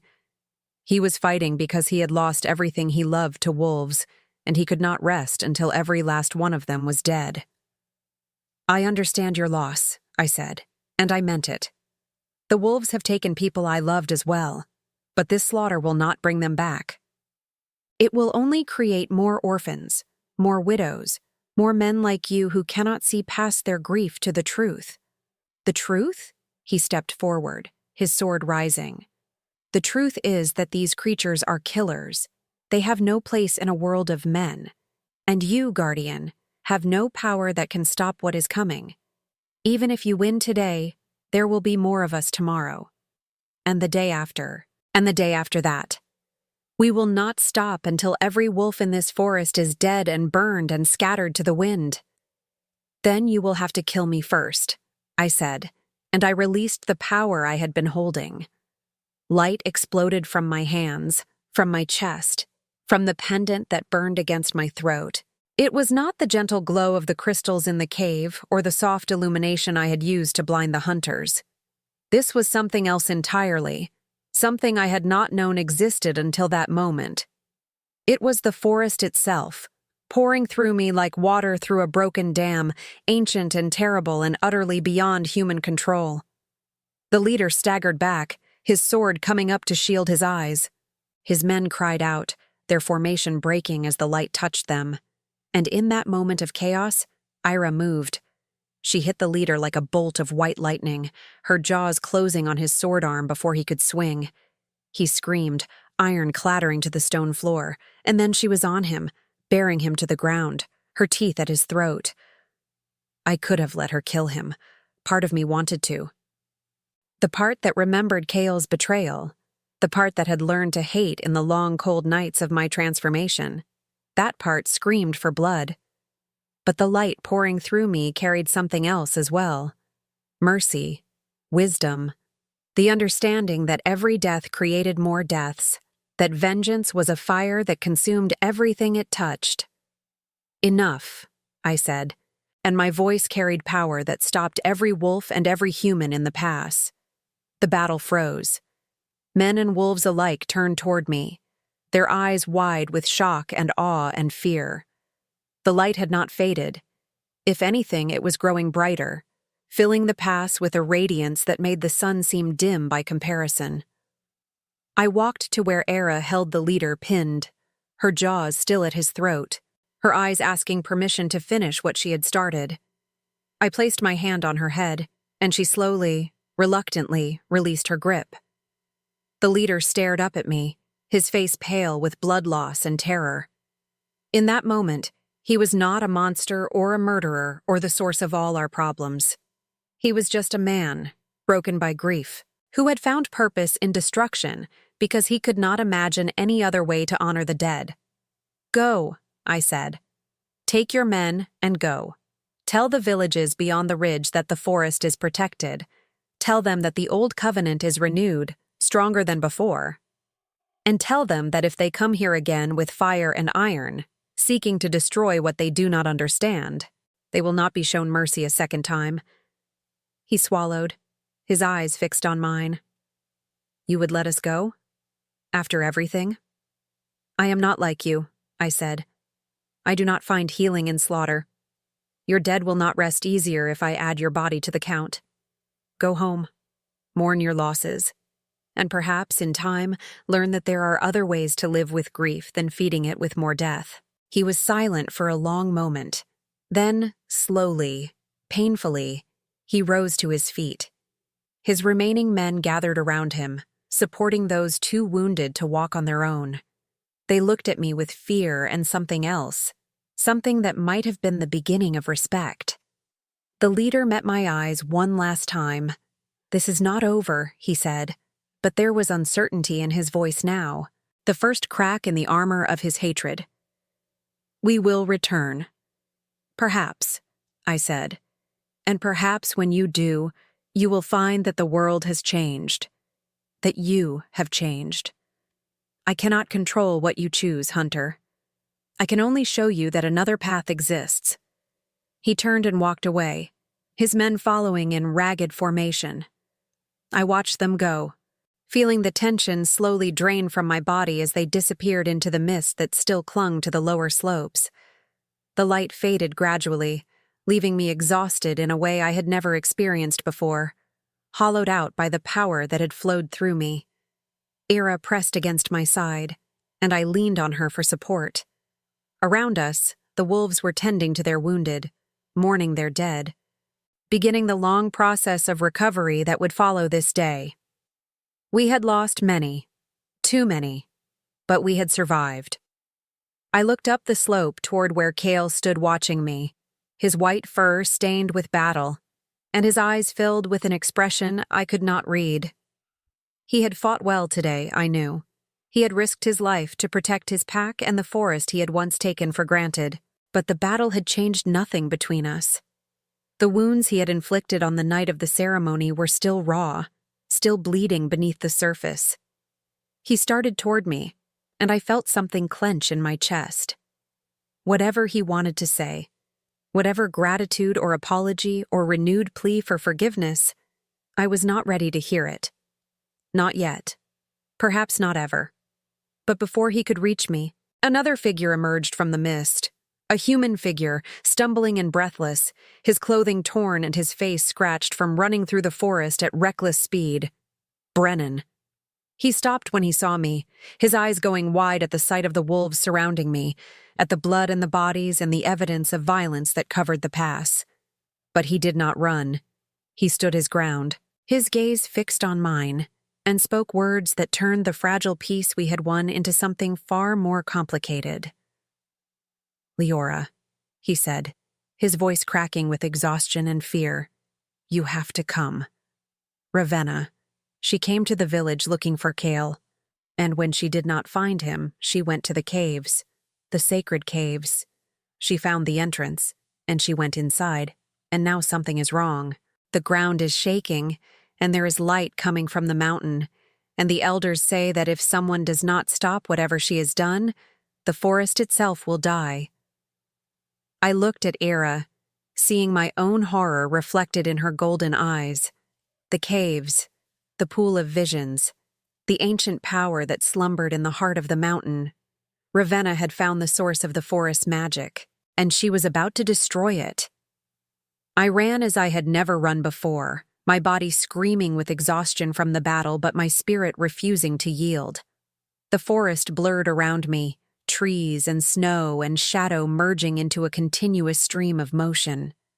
Era kept pace at my side, her breath coming in labored pants, her golden eyes fixed on the path ahead.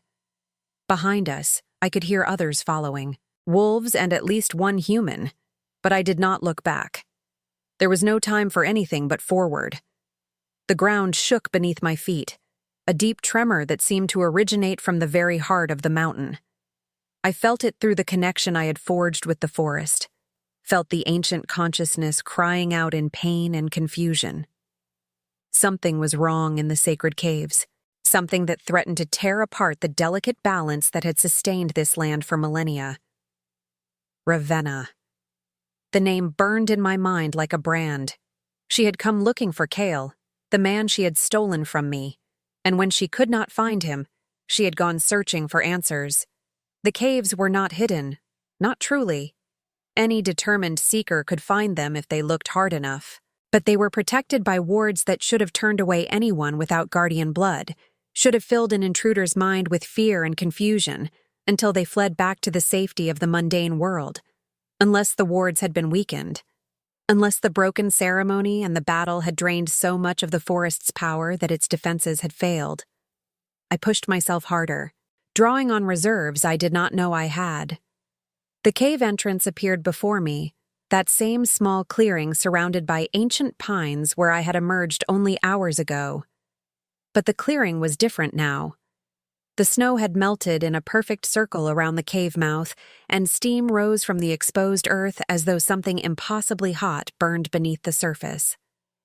The air crackled with energy, wild and unstable. Nothing like the gentle warmth I had felt during my time in the depths. I plunged into the passage without hesitation, Era at my heels. The crystal veins that had guided me before were pulsing erratically now, their light flickering between brilliant white and sickly red. The walls themselves seemed to tremble, dust and small stones raining down with each new tremor. Whatever Ravenna had done, whatever she had touched or disturbed or awakened, it was tearing the mountain apart from within. The great chamber opened before me, and I stopped, my breath catching in my throat. Ravenna stood at the edge of the pool of visions, her autumn hair wild around her face, her eyes wide with a mixture of terror and exhilaration. She had found something in the water, I could see, some artifact that should never have been disturbed. She clutched it in her hands, a sphere of pale crystal that pulsed with the same erratic light as the veins in the walls. And all around her, the symbols carved into the ancient stone were coming alive, writhing and shifting in patterns that made my eyes ache to follow. She looked up as I entered, and I saw recognition flash across her face. Recognition, and something else. Triumph. "You," she said, her voice carrying strangely in the charged air. "The guardian. The woman Kale threw away for me." She laughed, a sound that bordered on hysteria. "I came here looking for him, you know.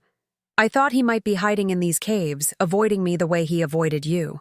But I found something so much better." She held up the crystal sphere, and I felt the forest's consciousness shudder with pain. That sphere was the heart of it all, I realized. The nexus where the ancient power was concentrated, the seed from which the forest's magic had grown across eons of patient cultivation. It should never have been touched by human hands. It should never have been removed from its resting place at the bottom of the pool. The very act of taking it had begun a process of dissolution that would destroy everything the Guardians had protected since the first covenant was forged. "Put it back," I said, my voice steady despite the terror that gripped my heart. "You do not understand what you are holding. That is not a treasure to be claimed. It is the soul of this forest. Without it, everything will die. The wolves, the trees, the streams, all of it will wither and fade until nothing remains but barren rock and empty sky." Ravenna's eyes narrowed. "You expect me to believe that? You, who have every reason to lie, to trick me into giving up the only leverage I have?" She clutched the sphere tighter, and the tremors intensified. "I am not a fool, Guardian. I know what power feels like. I grew up in a village that feared your kind, that told stories of the magic you wielded to enslave men and beasts alike. This sphere is the source of that power, and now it belongs to me." I took a step forward, and she retreated, her back pressing against one of the great pillars. The symbols on its surface writhed around her, and I saw her flinch as their energy touched her skin. "Look at yourself," I said softly. "Look at what is happening. The magic is not meant for you. It is rejecting you, tearing itself apart rather than submit to someone who does not understand its nature. You cannot wield it, Ravenna. You can only destroy it, and in doing so you will destroy yourself as well." For a moment, uncertainty flickered across her face. She looked down at the sphere, at the cracks that were beginning to spread across its surface, at the light that leaked from those cracks like blood from a wound. She felt what I felt, I realized. The pain, the wrongness.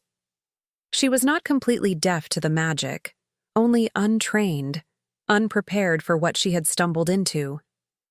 "He never loved you," she said suddenly, her voice raw with emotion that I had not expected. "I thought he did at first. I thought I had won something precious when he came to me instead of going to that ceremony. But he talked about you constantly. Even when he held me, he was thinking about you. About your power. About what he had thrown away. I did not know what to say. I had spent so long hating this woman, blaming her for Kale's betrayal, that I had never considered that she might be a victim as well. Not of circumstances, perhaps, but of her own heart. She had loved him, or thought she did, and that love had led her here, to this place of destruction, driven by jealousy and pain and the desperate need to understand why she had never been enough. "He does not deserve either of us," I said finally.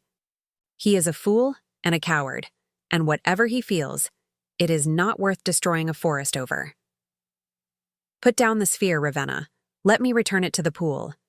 And then we can leave this place together, and you can go back to your village, and we never have to see each other again." She hesitated, her grip on the sphere loosening slightly.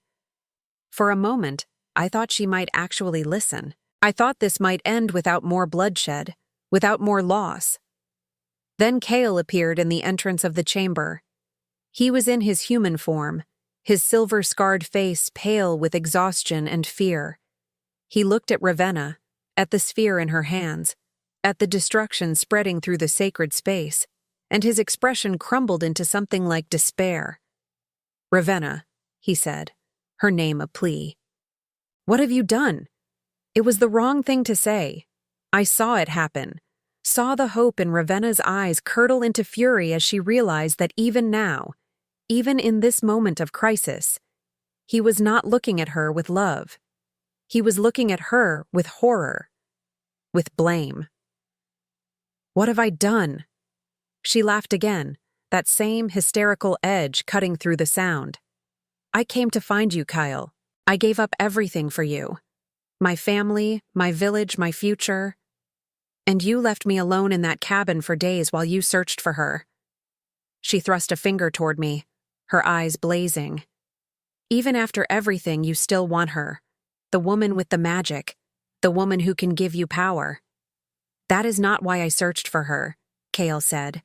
But his voice lacked conviction. He was lying, I could tell, or at least not telling the whole truth. He had searched for me out of guilt, perhaps, or duty, or some confused mixture of desire and regret. But love? True? Selfless love? I did not think Kale was capable of such a thing. Ravenna saw it too. She saw the truth behind his words, and something inside her broke. "If I cannot have you," she said, her voice dropping to a whisper that was somehow more terrible than shouting, "then no one will. She will not have her precious forest. You will not have your pack. Everything you both love will burn, and I will watch, and I will finally feel something other than this emptiness inside me." She raised the sphere above her head, preparing to dash it against the stone floor. Time seemed to slow. I saw Kale lunge forward, too far away to reach her in time. I saw Era coil to spring, her golden eyes fixed on the sphere with desperate intensity. I saw the cracks spreading across the crystal surface, the light within building toward some catastrophic release. And I acted. The power came from somewhere deeper than thought, deeper than instinct. It came from the generations of guardians who had stood in this chamber before me, from the forest itself pouring its remaining strength through our bond, from the desperate love I felt for this land and everything in it. I did not shape it or direct it. I simply let it flow, trusting that it would know what to do. Light exploded from my body, not the harsh brilliance I had summoned in the battle, but something softer, warmer, a golden radiance that filled the chamber like sunrise filling a valley. It wrapped around Ravenna, around the sphere, around the cracks and wounds and damage that her intrusion had caused. It did not fight or force or compel. It simply was, the essence of the forest made manifest, the love and protection that had sheltered this land since before memory.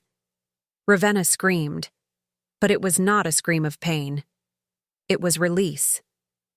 I felt the anger and jealousy and bitter hurt flowing out of her, drawn away by the light, dissolved in its warmth like ice melting in spring. The sphere fell from her loosened grip, and I caught it before it could strike the floor, cradling it against my chest as though it were a wounded child. The light faded slowly, leaving the chamber transformed. The cracks in the crystal veins had sealed.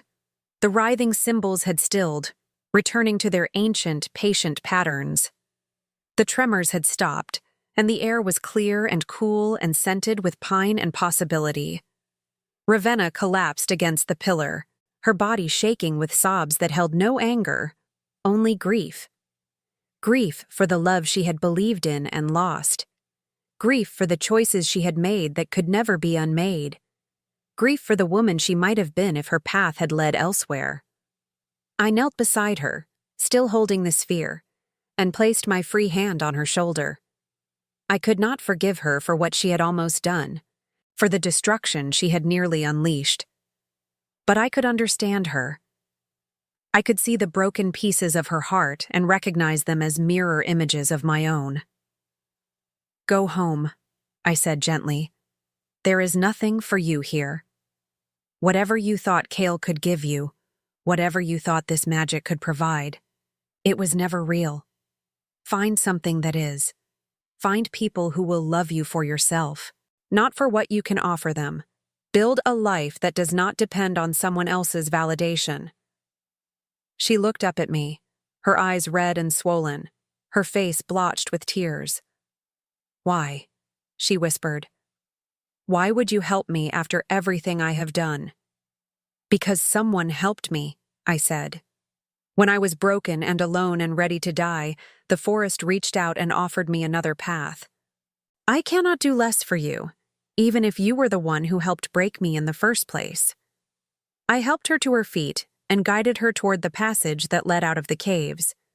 She did not look at Kale as she passed him. She did not look at anything. She simply walked, one foot in front of the other, her body moving through space while her spirit began the long process of healing. Brennan was waiting at the cave entrance, his face pale with worry. He looked at Ravenna with confusion and concern, then at me, his expression softening into something like relief. "Take her to the village," I said. "Find someone to care for her until she is strong enough to travel.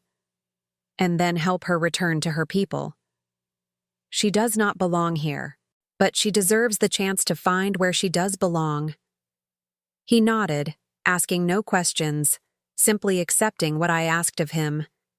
He had always been that way, I realized, steady, reliable, present when I needed him, asking nothing in return.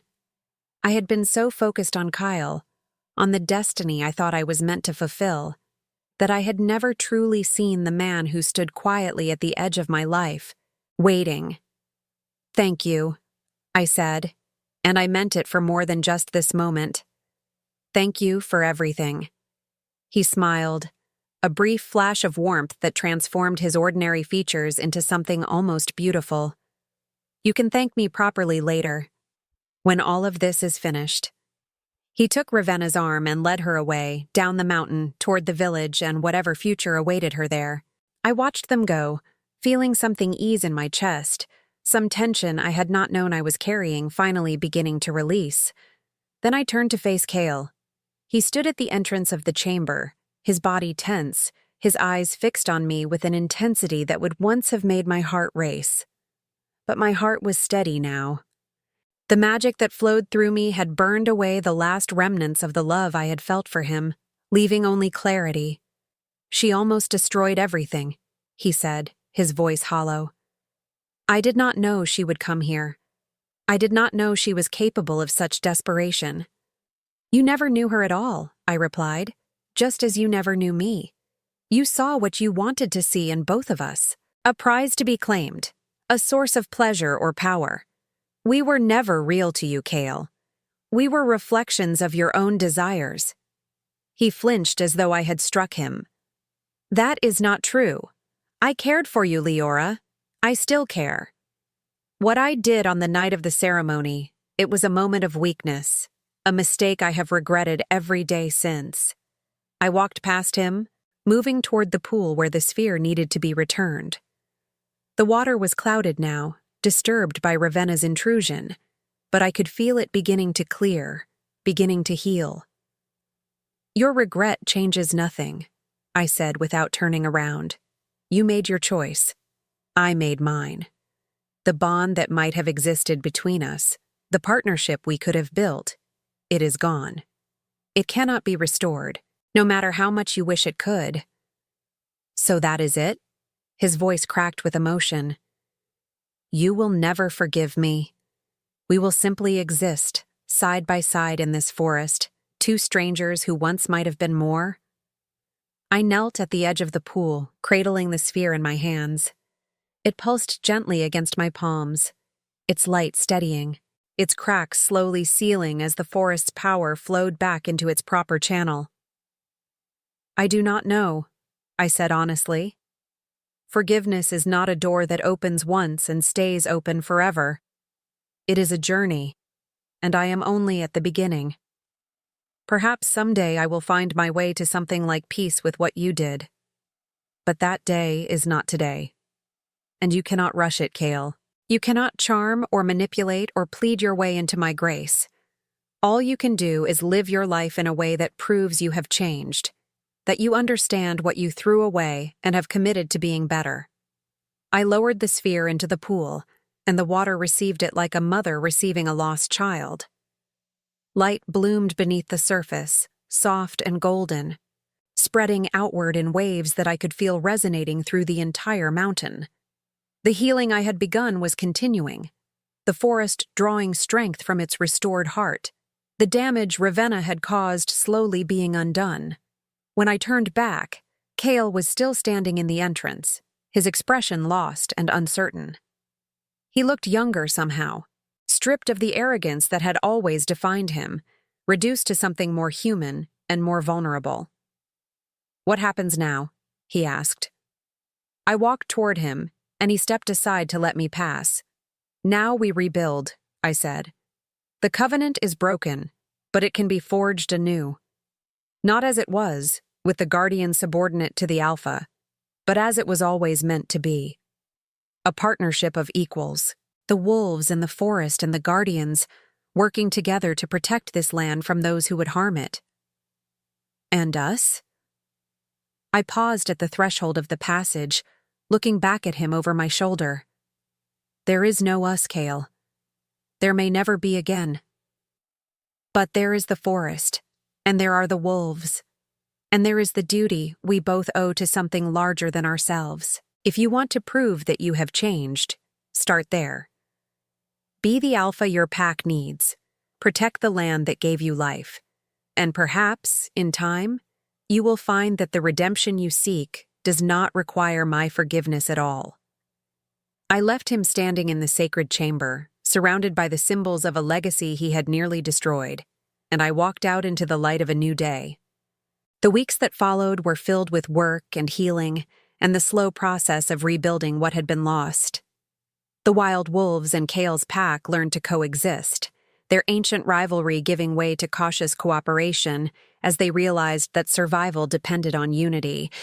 The villagers, shaken by the battle and its aftermath, began to remember the old ways, bringing offerings to the forest's edge, seeking out the guardian for blessings and advice. And I learned what it truly meant to be the bridge between worlds. I established my home in a small cabin at the forest's heart, not far from the cave entrance, where I could tend to the land's needs while remaining accessible to those who sought my help.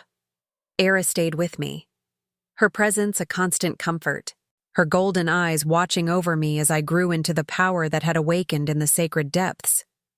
The elder wolf passed peacefully in his sleep, his long vigil finally complete, his spirit joining the ancestors who watched from beyond the veil. Brennan came to visit often, bringing news from the village and supplies I could not gather myself. Our friendship deepened slowly, carefully, neither of us rushing toward something we were not ready for. But I saw the way he looked at me, and I felt the warmth that kindled in my chest when he smiled. And I knew that someday, when the wounds Kyle had inflicted were fully healed, there might be room in my heart for something new. The hunters did not return. Word had spread of what had happened on the eastern ridge, of the guardian who commanded the forest's power and showed mercy to her enemies. Some called me a witch, a monster, a threat to be feared. But others called me a protector, a healer, a woman who had found strength in her darkest moment and used it to save everything she loved. On the first anniversary of my rejection, I climbed to the top of the eastern ridge and looked out over the forest that had become my home. The snow was falling gently, coating the pines in white, transforming the world into something clean and new. Era sat beside me, her fur warm against my leg, her breath forming small clouds in the cold air. I thought about the woman I had been a year ago, the girl who had waited at the altar, draped in ceremonial furs, believing that her worth was measured by the alpha who claimed her. That woman was gone now, dissolved in the fire of betrayal and rebirth, replaced by someone stronger and stranger and infinitely more free. I did not regret the pain. I did not wish it away or pretend it had not happened. The pain had been the forge, and I had been the metal, and what emerged from the flames was something that could never be broken again. The wind picked up, carrying with it the scent of pine and snow and the distant wild musk of wolves running through the darkness. I closed my eyes and reached out with my senses, feeling the forest spread around me like a living tapestry, vast and ancient and eternally patient. It was part of me now, and I was part of it, bound together by magic and choice and the fierce, unshakable love that had carried me through the worst night of my life. I was Liora, the last guardian of the Howling Forest, inheritor of a legacy that stretched back to the dawn of memory. I had been betrayed, abandoned, left to die in the cold by a man who should have honored me, and I had risen from that death-like flame from ashes, transformed into something that would endure long after the names of alphas and hunters and faithless lovers were forgotten. The night Kale skipped our mating ceremony, I thought my life was over. Instead, it had only just begun. I opened my eyes, smiled at the falling snow, and walked back down the mountain toward the home that waited for me. Era bounded ahead, her white form disappearing into the white world, and I followed, my heart full of a peace I had never known was possible. Behind me, the forest whispered its approval, and somewhere in the distance, the wolves began to sing.